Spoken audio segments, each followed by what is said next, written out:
our vision is global fair trade banana domination. Welcome to Female Founder Unplugged, the show where we cut through the noise and have a real, raw conversation about what it takes to build and scale a successful business as a female entrepreneur. I'm Lindsay White, people strategy expert, leadership coach, and fellow founder. And I know firsthand the challenges of scaling sustainably and staying connected to your passion along the way. This podcast is for ambitious women just like you, seasoned founders and CEOs navigating the challenges of leadership, team building, and sustainable growth. In each episode, we'll dive into those topics that are most important to you as a female founder. You'll hear honest, no BS conversations about building, growing, and leading a team and culture so that you can grow without losing yourself in the process. Because let's be real, entrepreneurship can feel isolating, and leadership doesn't come with a roadmap. If you've ever struggled with the pressure of running a business, felt overwhelmed by growing your team, or wondered, how do I scale without sacrificing my vision and my purpose? You're in the right place. Let's get unplugged. Hey friend, welcome back to Female Founder Unplugged. I have a great guest here today, and I'm super excited for this conversation. Jennie Coleman is just a remarkable human being, and she's already coming to us zenned out today. She was just telling me before we hit record that she's gone for a swim. She's super chilling. But she's created something that I think is not only super nifty, but super powerful. And I'm just really excited to have her as a guest today. So welcome to the show. Thanks for joining me. Lovely to have you here. Lindsay, it's lovely to be here. And I want my work always to be described as nifty. Can we do that? Yes. Can I talk to my e-commerce team from now on? Nifty is our top 10 word. Adding nifty to the brand labels. I love it. Exactly. I think it is nifty. I think that's the right word for what you do and what you've created. So, okay. So tell everybody else, let's fill them in on the cool stuff that you do. Sure. So, my name is Jennie Coleman. I'm the president and co-owner of Equifruit. Yeah. Equifruit is an importer and marketer of fair trade bananas. And our vision is global fair trade banana domination. We want the whole universe to be eating bananas that may cost you a little bit more than what you're buying now, but that have a clean supply chain where we've thought about the rights of those small growers, those plantation workers who bring that fruit to our kitchen counters. Yeah.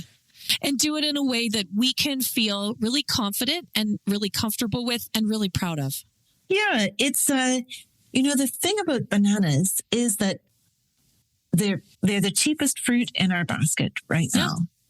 But even under fair trade, they would still be the cheapest fruit in our basket, just a little bit less so. Yeah. But it allows each of us to feel with reason like we're doing our bit for a better world.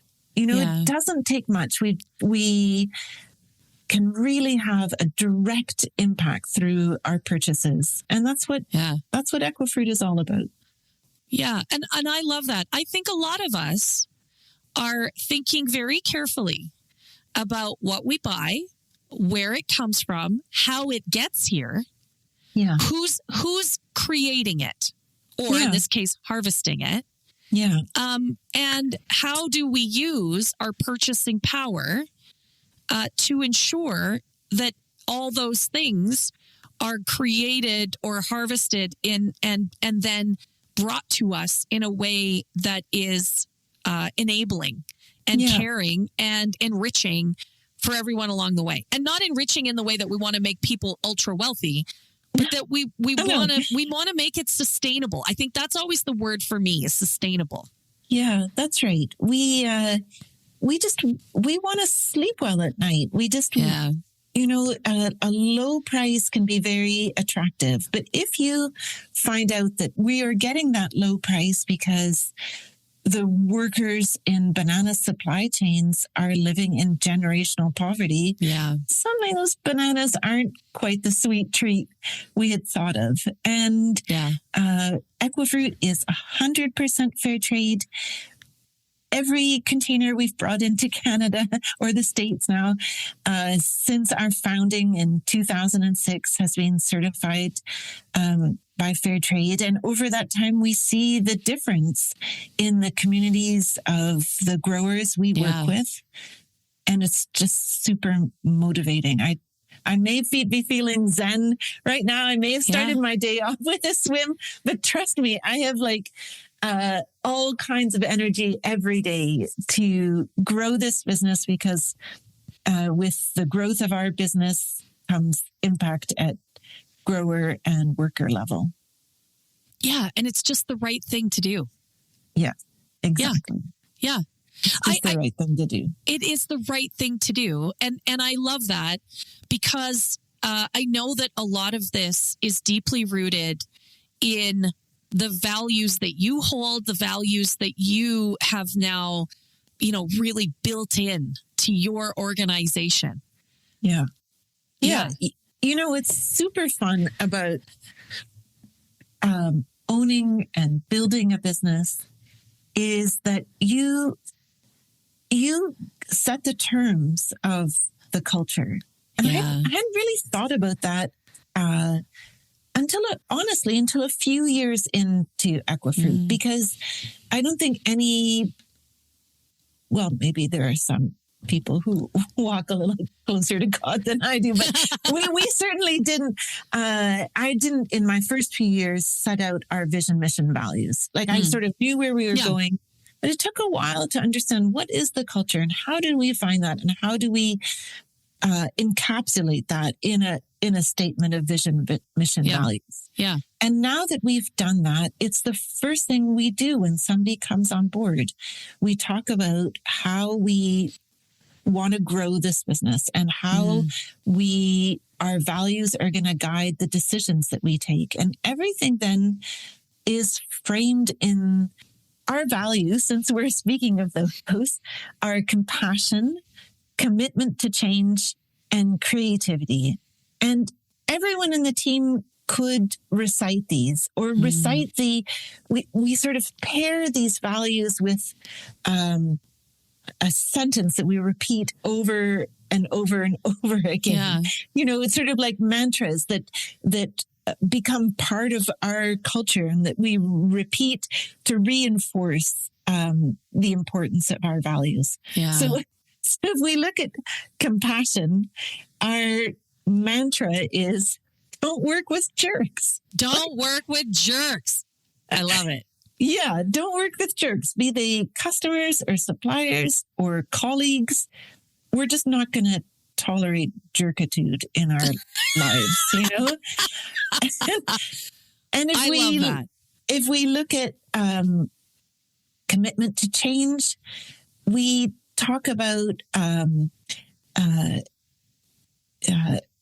with volume comes impact. In other words, the more that we grow, the more that we sell, the more impact we're going to have and change we're going to be able to drive to our growers and into the banana industry as a whole. Yeah. And then if we look at creativity, we're a small company where our next closest competitors are massive companies. These are probably all companies our listeners here can name, and there's nothing between them and us. So we have to be super creative about, how we communicate our message, but also how we use our resources internally, how we structure our projects, how we structure our supply chain so that as best we can compete with those big companies. And so our mantra on creativity is that we refuse to be ignored. We want to shout loudly about the change, the difference that Equifruit is bringing to the banana industry. I love that. And I have a no assholes rule. So very similar to yours. You say it a little bit more nicely. We're just a tiny bit more polite. Right? Well, and it's my podcast, so I can say whatever I want. I grew up in a very uptight household where we didn't say bum. Okay, bum is a bad word. So okay, fair enough. But I think I love that it's both sides. Like, have compassion, feel deeply. There's all sorts of connotations with that word compassion. Right. There's kindness, right? Yeah. There's a warmth to that. And then on the other side, no jerks. Yeah. Right. And I think that is so meaningful for people. They can get their arms around that. Right. Yeah. That is something you can say every day. We don't deal with jerks. We don't work with people that are mean and spiteful and don't want to create that don't want to create good things in the world. That's right. Right. That's brilliant. That's right. Sometimes we don't have a choice. Yeah.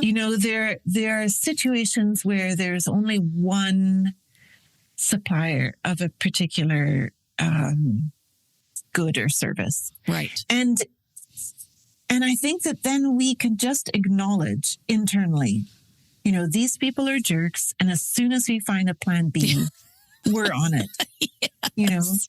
But some of us don't have the power in our jobs, in our lives, just to constantly be on the look for a plan B. But I think it's really important to at least acknowledge this person is a jerk and I'm in a situation that is uncomfortable or bad or threatening, and that you can start to problem solve at that stage. Yes. How do we move from this bad situation to a good?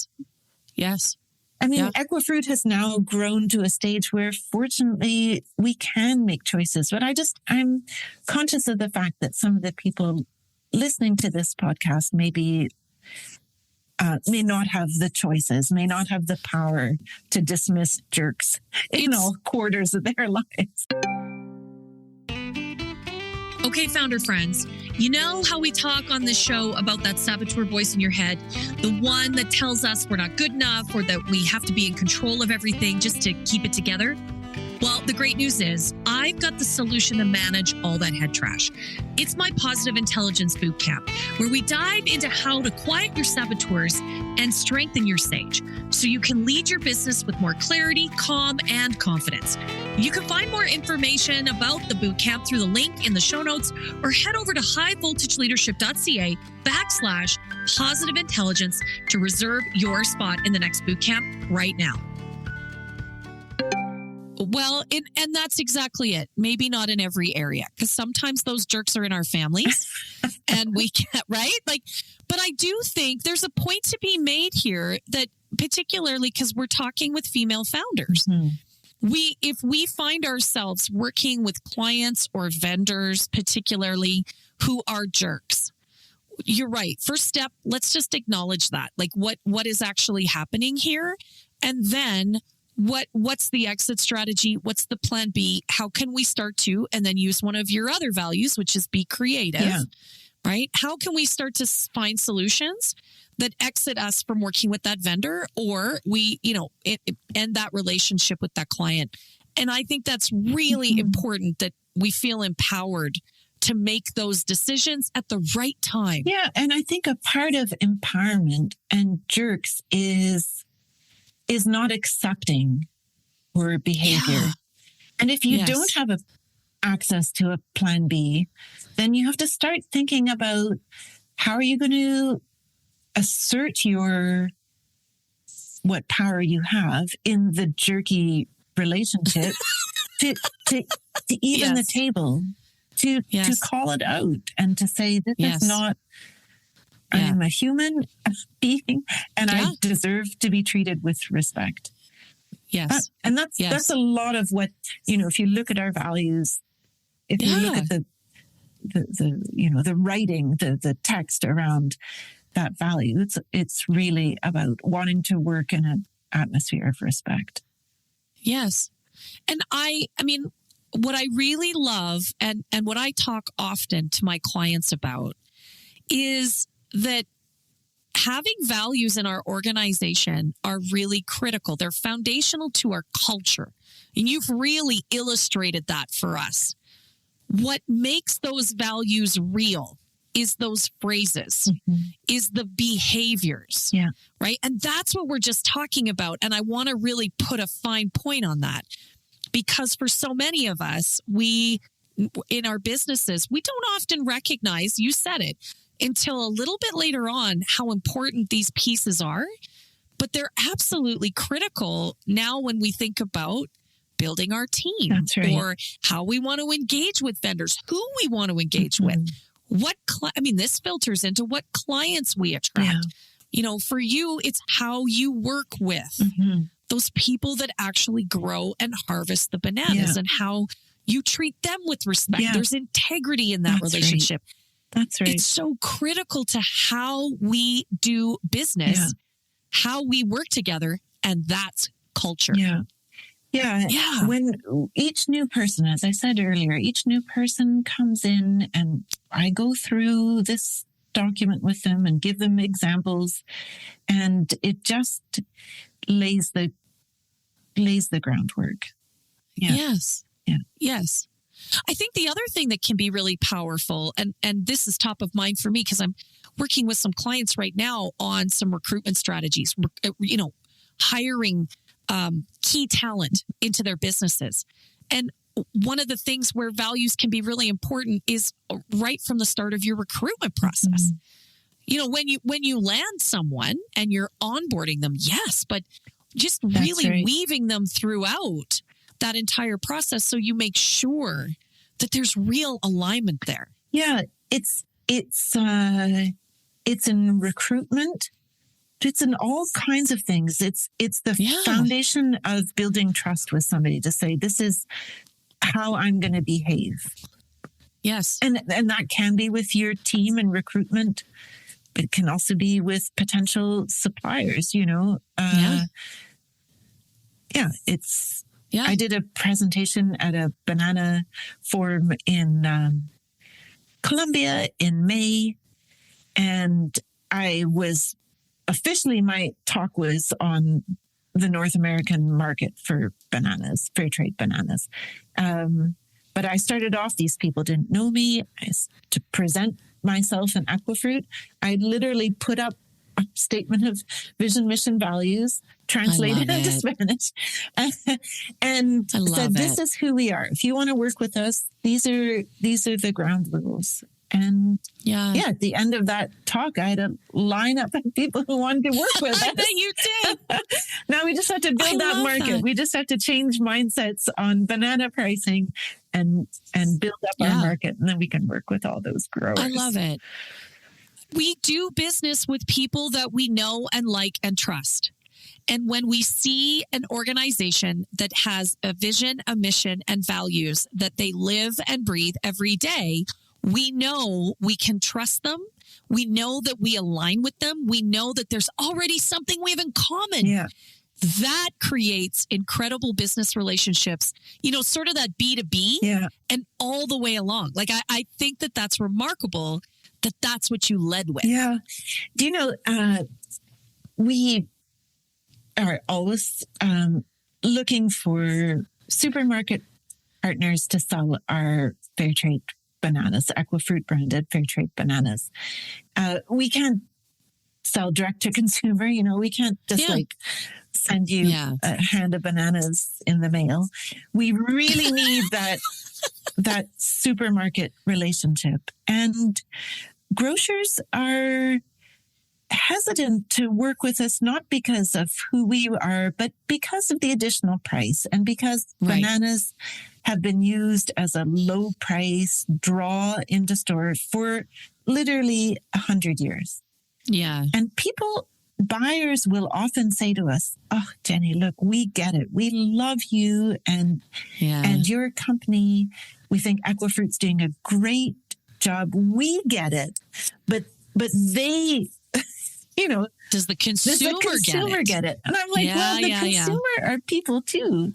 If you've got it, and you understand our values, then I think the consumers can understand our values too, and will make a choice for a more ethically sourced banana sold by a Canadian women-owned company. I think they're on board. I totally do. And I think that, it's just a matter of educating people. I had no idea until you all reached out to me. I had no idea there was such a thing. Yeah, we're going to call every Lindsay in the country.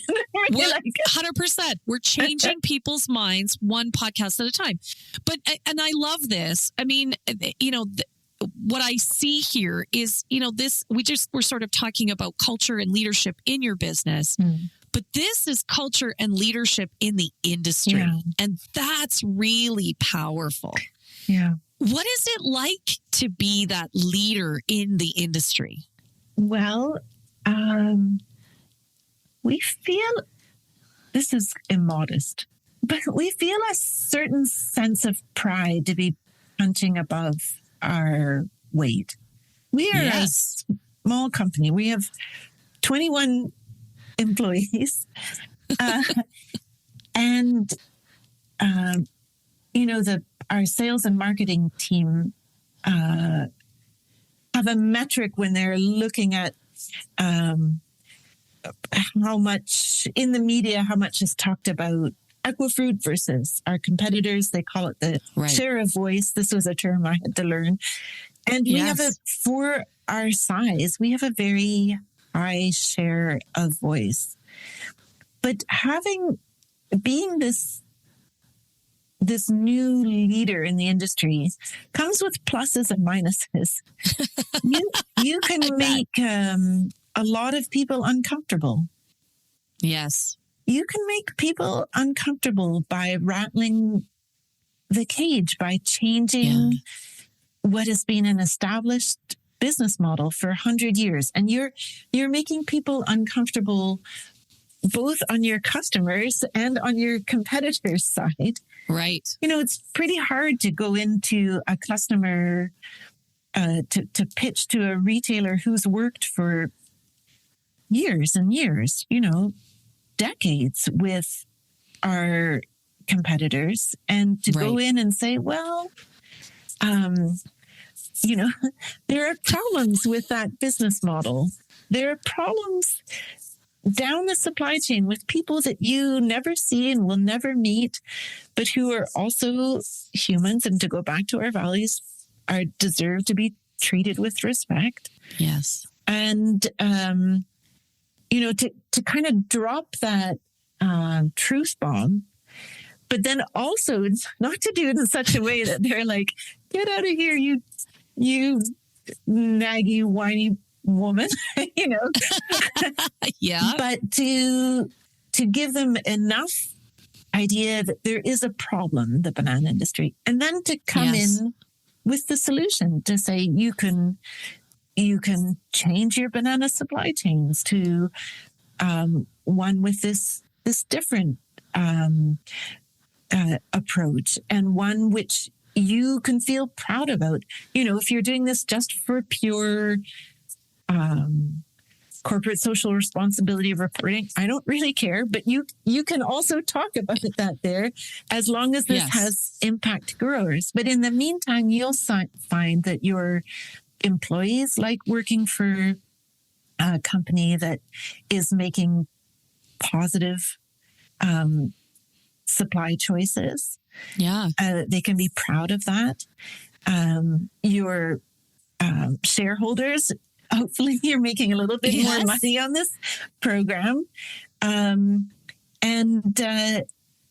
Your customers, while they may be faced with a slightly higher priced bananas, we've seen that there's a real halo effect for retailers once they make one of these choices, that you can build customer loyalty based on a partnership with a new type of leader in the banana industry like Equifruit.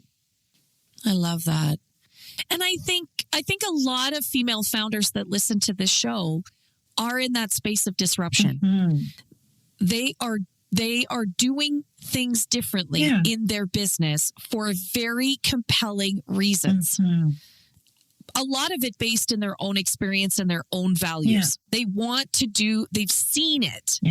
They've lived it. Perhaps they were involved in the corporate and thought, this is not the way it needs to be done. And so I love this example that you are giving us of how we can be that disruptor and we can feel really great about it. And the ripple effects are extraordinary from our leadership. Yeah. Well, that's, I love my job there. Yeah.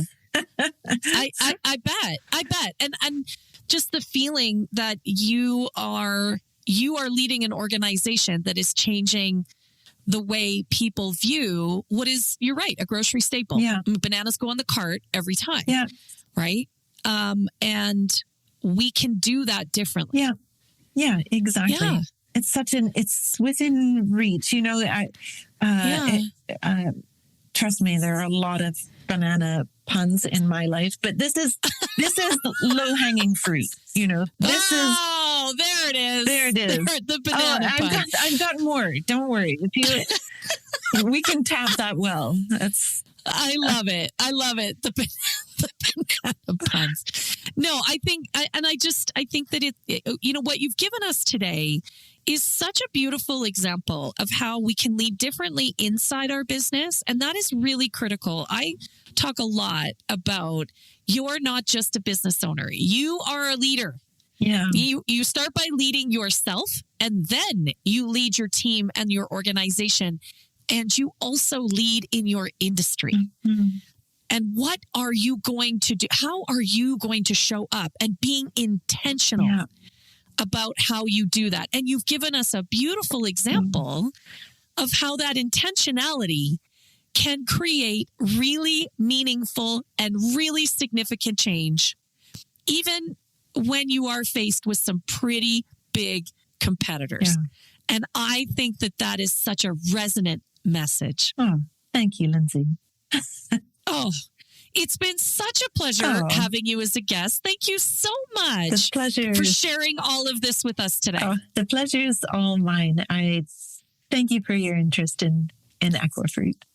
Oh, it's been wonderful. What I do want to ask before I let you go, where can we find fair trade bananas, particularly in Canada, but also if there's spaces in the US? With Equifruit, our brand, we're in Costco, we're in Walmart, in 3 of the 10 provinces, BC, Alberta, and Ontario. We're in Sobeys in Quebec, and then in lots of small organic natural food stores. And we're in Costco in the New York area. Awesome. So there's great places for us to go and find Equifruit bananas that are fair trade, that are supporting communities that actually grow and harvest and are creating real, meaningful, impactful change in what is a supply chain that you said has been around for 100 years. I love that. Thank you. Thanks. I'm so grateful that you've been here with me today. Thank you for sharing your zen and your terrible banana puns. I got more. Thanks, Lindsay. Thank you. Thanks for tuning into this episode of Female Founder Unplugged. If today's conversation resonated with you, I'd love to hear your thoughts. Connect with me on Instagram at High Volt Leadership and send me your questions or let me know your biggest takeaway. Looking for more strategies on scaling your business, building a powerhouse team, or leading with confidence? Head over to highvoltageleadership.ca or follow me on LinkedIn for exclusive content, resources, and special offers just for listeners. Until next time, keep leading, keep learning, and remember, the real magic happens when you're unplugged.